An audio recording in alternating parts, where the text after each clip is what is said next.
स्वामी जी, जिस परिप्रेक्ष्य में हम जी रहे हैं, जिस समाज में हम जी रहे हैं, क्योंकि अभी हम मुक्ति को नहीं गए हैं, तो थोड़ा समाज की तरफ भी हम दृष्टिपात करें कि आज समाज में क्या हो रहा है और उसमें हमारा अध्यात्म विज्ञान कैसे कारगर हो रहा है।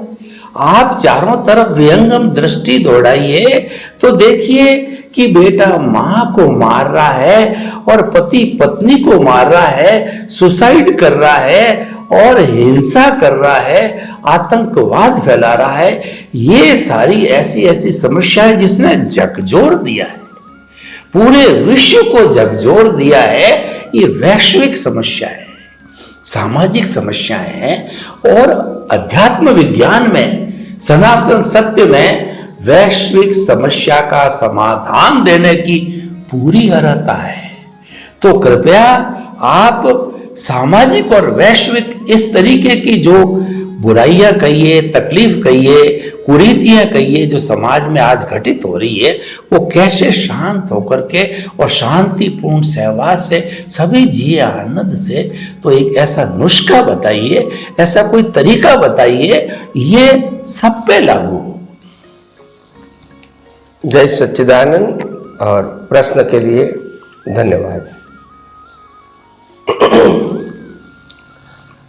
सोशल रिफॉर्मर, समाज उत्थान, समाज के लोगों के लिए बहुत आवश्यक है, जरूरी है।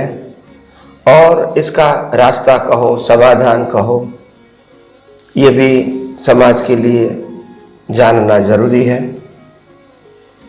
हम मानते हैं कि समाज में रहना है तो समाज की जो उत्थान कहो, विकास कहो, और प्रेम, मैत्री, भाईचारा और सबको समान मानना और सबकी उन्नति चाहना, सबका स्वास्थ्य अच्छा रहे, ऐसा भाव होना चाहिए। तो ये अच्छी बात है और होनी भी चाहिए इन सोसाइटी। और हमारी भारतवर्ष की संस्कृति में तो ये था ही पहले, ये कोई नई बात नहीं है। आध्यात्म का विषय भी था और समाज के उत्थान का भी विषय बहुत गहराइयों से हमारे ऋषि मुनियों ने सामाजिक जीवन के लिए बनाया था। और तभी भारतवर्ष के अंदर पूरे विश्व में एक ही संस्कृति ऐसी है जो वसुधैव कुटुंबकम की बात करती है और सभी जीवों को जियो और जीने देने की बात करती है। हमको भी जीने का अधिकार है और प्रत्येक जीवों को भी जीने का इतना ही अधिकार है, ऐसा हमारी संस्कृति मानती है। उसके अलावा भी सर्वे सुखी न भवन्तु सर्वे सन्तु निरामया, सभी सुखी रहे और सभी निरामय रहे, ये भी हमारी संस्कृति ने ही हमको सिखाया है। दूसरी बात, जब मानवता की बात आती है तो हम नात जात को भी भूल जाते हैं, प्रदेश को भी भूल जाते हैं और हेल्प करने के लिए दौड़ते हैं। ये हमारी एक संस्कृति है। दूसरी बात, हम दुश्मन को भी गले लगाना जानते हैं, क्योंकि वैसे कोई हमारा दुश्मन होता नहीं है। तो ये समाज में ऐसा होता है और वातावरण कभी परिस्थितियों के अधीन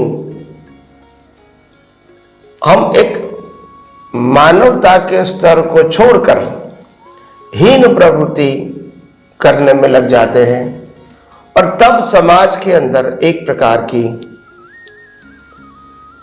आहट, विरोध उठता है कि ऐसा क्यों, क्या ये समाज है, क्या उस समाज में हमको जीना है, क्या इसी समाज में रहकर हमको आगे बढ़ना है। थोड़ी विडंबना होती है, पजल होता है, कंफ्यूजन होता है। मगर एक बात जरूर ध्यान रखो, अगर समाज में क्रांति लाना है तो वो विचारों की क्रांति से ही समाज में क्रांति आएगी, एक्शन में पहले नहीं आएगा। पहले थॉट में करेक्शन करना पड़ेगा, फिर स्पीच में आएगा और लास्ट में एक्शन में आएगा। और इसीलिए हमारे भारतवर्ष के अंदर भी जो पुराने समाज उद्धारक हो गए, इन्होंने भी विचार क्रांति अभियान चलाया था अपने अपने समय में, क्योंकि विचार क्रांति से ही वाणी क्रांति और वर्तन क्रांति होता है। एकदम आप वर्तन क्रांति की अपेक्षा रखोगे तो ये पॉसिबल नहीं है। तो ये एक स्टेप होता है। पहले लोगों को बुद्धि से समझाने की कोशिश करो कि समाज के उद्धार के लिए हमारी जिम्मेदारी क्या है और किस प्रकार से हम ऐसे समाज बनाए रखें ताकि हमारे सभी की शांति, सुखाकारी, स्वास्थ्य और सामाजिक जीवन बिना अपराध और बिना अंतराय चलता रहे। तो विचार क्रांति अभियान, और विचार क्रांति अभियान में हालांकि हमारी मूल संस्कृति तो इसको पहले से ही मानती है, मगर कलयुग की वजह से और भौतिक साधनों की वजह से इसमें शायद कमी आ गई है। भारतवर्ष में जो हमारी संस्कृति और कल्चर था, पूरे विश्व के अंदर यूनिक और अजोड़ कल्चर था। हमारे भारतवर्ष की संस्कृति में हम सूर्य और चंद्र को भी वंदन करते हैं, पूजनीय मानते हैं। हम पवन देव को भी पूजनीय मानते हैं। हम धरती की भी पूजा करते हैं, पहाड़ की भी पूजा करते हैं। हम नदी और सरोवर की भी पूजा करते हैं। हम वनस्पति की भी पूजा करते हैं। और हम जब खाना बनाते हैं तो प्राणियों के लिए भी सोचते हैं कि भी कुत्ते के लिए खाना बनाना है, कि भी बिल्ली के लिए खाना बनाना है, या तो गाय के लिए खाना बनाना है, या तो पशु पक्षी के लिए चौन डालना है, पानी रखना है। ये हमारी संस्कृति थी। तो हम सभी जो कुदरती अवस्थाएं हैं उसको साथ लेकर ही जीना, ये हमारा कल्चर था। हम इसको अलग नहीं मानते थे, पार्ट ऑफ मानते थे। हमको मालूम है कि हम रसोई बनाएंगे तो कुत्ते के लिए रोटी बनाना ही है, बिल्ली के लिए बनाना ही है, गाय के लिए बनाना है, और एक भिक्षुक के लिए भी खाना बनाना है। ये हमारी सोच थी। तो हम अपने आप को ऐसा नहीं मानते चलो भी हम दो हैं, दो का खाना बन गया, खत्म हो गया। ये हमारी सोच नहीं थी।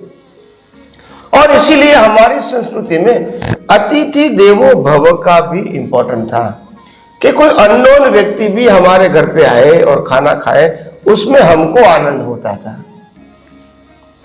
क्योंकि हमारी जो मूल संस्कृति है वो शरीर के बॉडी तक सीमित नहीं थी। हमारी संस्कृति में स्पष्ट बताया गया है कि आत्मा ही परमात्मा है और परमात्मा के बिना प्रकृति का अस्तित्व नहीं है। और इसीलिए सभी के अंदर वही आत्मा को हम दर्शन करते हैं।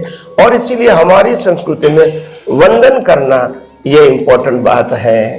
तो हम जब वंदन करते हैं तो प्रकृति को नहीं करते हैं, प्रकृति में बैठे हुए परमात्मा को करते हैं।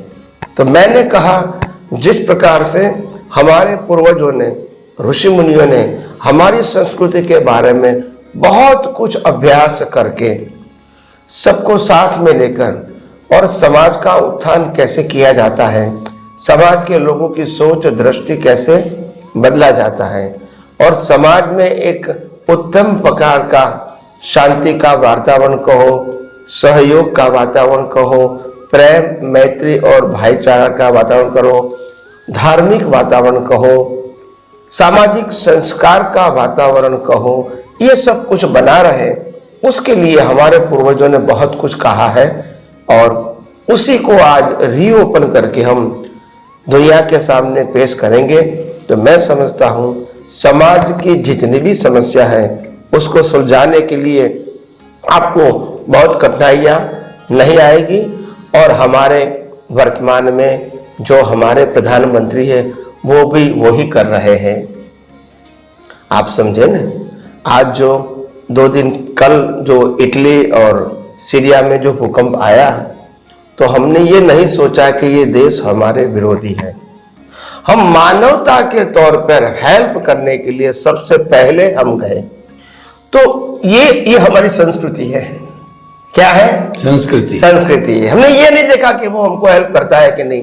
हमारी संस्कृति है कि हमको हेल्प करना चाहिए इफ वी आर कैपेबल। तो इसीलिए यही तो ग्रेटनेस है। और आज विश्व आज नहीं तो कल मानेगा कि भारतीय संस्कृति ही विश्व को जोड़ने की शक्ति रख सकती है। और अगर उसी के मार्ग पे आगे चलेंगे तो ही हम सब एकजुट रह सकते हैं, नहीं तो वैर जैर में खत्म हो जाएंगे। तो ये अच्छी बात है।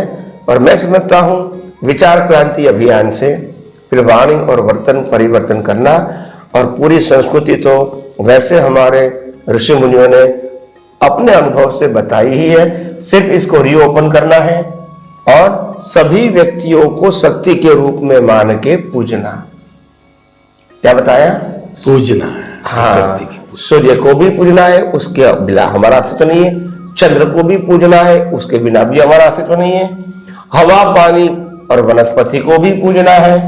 पानी की भी हम पूजा करते हैं, नदी की, वनस्पति की भी पूजा करते हैं, प्राणियों की भी पूजा करते हैं हम, तो धरती माता की भी पूजा करते हैं। तो ये हमारी संस्कृति है। और इंसान की तो पूजा करते ही है, अतिथि देवो भव। अगर ये संस्कृति रीएस्टैब्लिश होती है और समाज में बड़े बड़े अच्छे लोग इसको उजागर करते हैं, तो मैं समझता हूं समाज की समस्या को सुलझाने में शायद कोई तकलीफ नहीं होगी। आसानी से हम इसको सॉल्व कर सकते हैं। स्वामी जी, आपका बहुत बहुत धन्यवाद। आपने शांतिपूर्ण सहस्तित्व, वैश्विक शांतिपूर्ण सहस्तित्व के लिए बहुत सुंदर सूत्र दिए। परस्पर घो जीवानाम, जियो और जीने दो, वसुधैव कुटुंबकम और मानवतावाद।